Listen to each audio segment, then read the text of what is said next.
양자역학과 의식의 교차점, 아직 아무도 풀지 못한 우주의 가장 깊은 비밀. 우주 전체를 아우르는 거대한 공간과 인간 마음속 가장 깊고 은밀한 영역 사이에는 현대과학이 수십 년째 답을 찾지 못하고 있는 거대한 물음표가 드리워져 있습니다. 그 물음은 바로 미시 세계를 지배하는 양자역학의 놀라운 원리들이 어떻게 우리의 주관적인 경험 곧 의식과 연결되는가 하는 것입니다.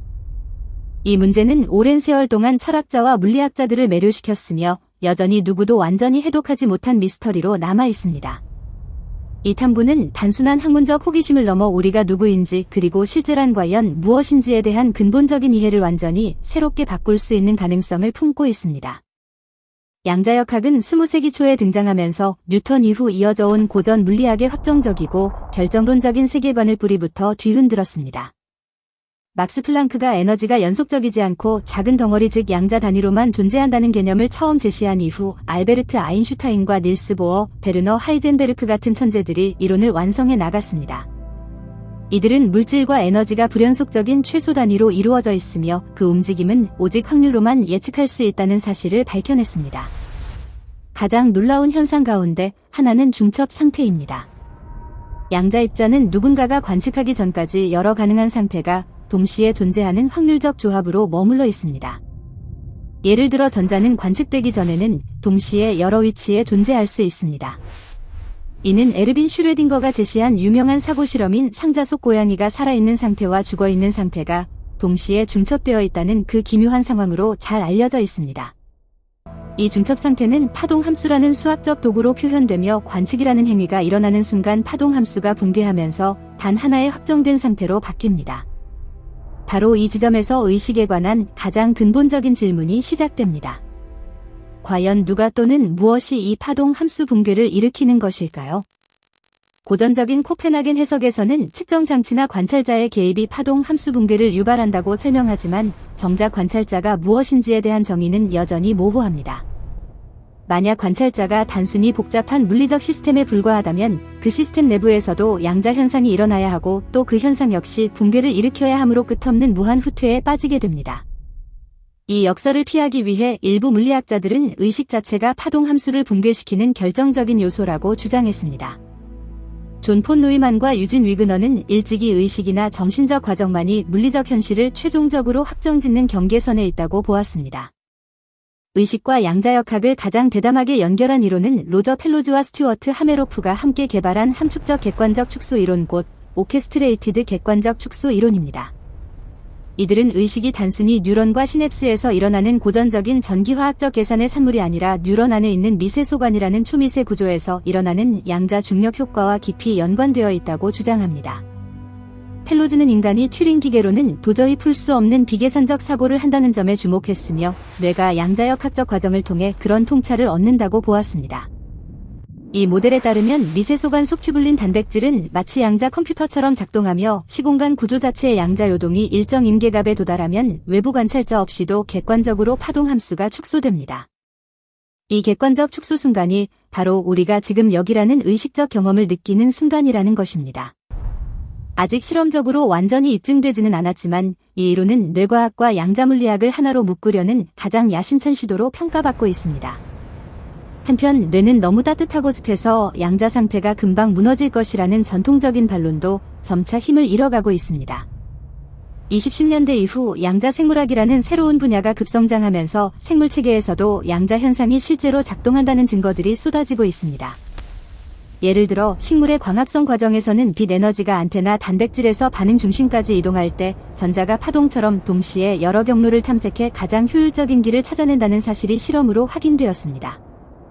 또 철새들이 지구 자기장을 감지해 수천 킬로미터를 날아가는 능력도 짝지어진 전자의 스핀 상태에 의존하는 양자 얽힘 현상으로 설명되고 있습니다. 최근 연구에서는 뇌 미세소관 주변의 물 분자들이 규칙적으로 배열되어 양자 결합음람을 막아주는 보호막 역할을 한다는 모델까지 제시되고 있어 뇌에서도 놀라울 정도로 긴 시간 동안 양자 코히어런스가 유지될 가능성이 커지고 있습니다. 이런 과학적 탐구가 깊어질수록 우리는 다시 철학적 질문으로 돌아가게 됩니다. 만약 의식이 정말 양자 현상에 뿌리를 두고 있다면 의식은 국수적이지 않고 비국수적일 수 있다는 뜻입니다. 양자 얽힘은 두 입자가 아무리 멀리 떨어져 있어도 서로 즉시 연결되어 있는 상태인데 아인슈타인이 유령 같은 원격 작용이라고 불렀던 바로 그 현상입니다. 만약 우리의 뇌와 의식이 거대한 얽힘 네트워크의 일부라면 시간과 공간의 제약을 넘어서는 방식으로 정보가 오갈 수 있다는 의미입니다. 일부 학자들은 아예 의식을 우주의 근본 속성으로 보는 범심론과 양자역학을 결합하기도 합니다. 범심론은 의식 또는 그 원시적 형태가 전자, 양자 같은 가장 기본적인 입자에도 이미 내재되어 있다고 봅니다. 이 관점에서 인간의 복잡한 의식은 수많은 원시 의식들이 얽히고 조직화된 결과물입니다. 데이비드 촘스키나 필립 고프 같은 철학자들은 이 접근이 의식의 어려운 문제를 물질 세계 가장 아래층까지 끌어내린다고 평가합니다. 그런데 이 모든 이론이 맞닥뜨리는 가장 큰 벽은 바로 퀄리아입니다.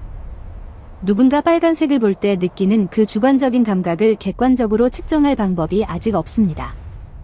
아무리 정교한 양자 모델을 만들어도 이 주관성과 객관성 사이의 간극을 메우지 못하면 결국 아름다운 이야기로 끝날 수 있습니다. 최근에는 양자 정보 이론이 새로운 돌파구로 주목받고 있습니다.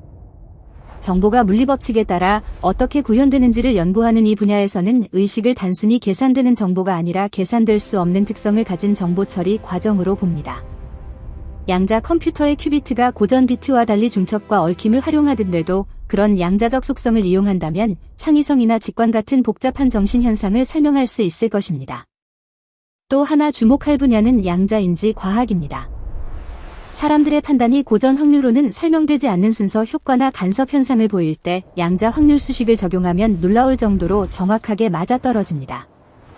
이는 뇌가 실제로 양자 컴퓨팅을 하는지는 몰라도 적어도 우리의 사고 구조가 양자 수학을 닮았다는 뜻입니다. 흥미롭게도 시간의 화살표와도 연결됩니다. 대부분의 물리법칙은 시간을 거꾸로 돌려도 성립하지만 우리는 과거에서 미래로만 흐르는 시간을 경험합니다. 양자역학에서 파동 함수 붕괴는 되돌릴 수 없는 과정이며 이 비가역성이 곧 시간의 방향성을 만들어낸다고 보는 견해가 있습니다. 즉 의식이 지금 이 순간을 경험하며 파동 함수를 붕괴시키는 과정 자체가 우주의 시간의 흐름을 부여하는 것일지도 모릅니다. 다색의 해석을 받아들인다면 이야기는 더 놀라워집니다. 이 해석에서는 파동 함수가 절대 붕괴하지 않고 관측할 때마다 우주가 모든 가능성만큼 분기한다고 봅니다. 그러면 우리의 의식은 그 무수한 평행 우주 가운데 한 갈래를 따라가는 것에 불과하며 모든 가능한 경험은 어딘가에서 이미 실현되고 있는 셈입니다. 결론적으로 양자역학과 의식의 관계는 아직 인류가 제대로 밝히지 못한 가장 깊은 바다와 같습니다. 슈레딩거 방정식의 우아한 수학이 어떻게 내가 느끼는 이 순간으로 바뀌는지에 대한 지도는 아직 없습니다. 펠로즈와 하메로프의 미세소관 모델부터 범심론 양자 정보이론 양자인지 과학에 이르기까지 수많은 학자들이 각기 다른 길로 그 간극을 메우려 하고 있습니다. 앞으로 초전도 양자 컴퓨터나 생체 모방 실험 같은 첨단 기술이 이 미스터리를 풀어줄 날이 올 것입니다. 그때가 되면 우리는 단순히 뇌가 어떻게 작동하는지를 넘어 왜 이 모든 것이 느껴지는지에 대한 궁극적인 답을 얻게 될 것입니다. 그것은 물리학과 생물학과 철학을 하나로 묶는 완전히 새로운 과학혁명의 시작이 될 것이며 인류 지성의 다음 단계로 나아가는 결정적인 열쇠가 될 것입니다. 지금 이 순간에도 그 위대한 탐험은 계속되고 있습니다.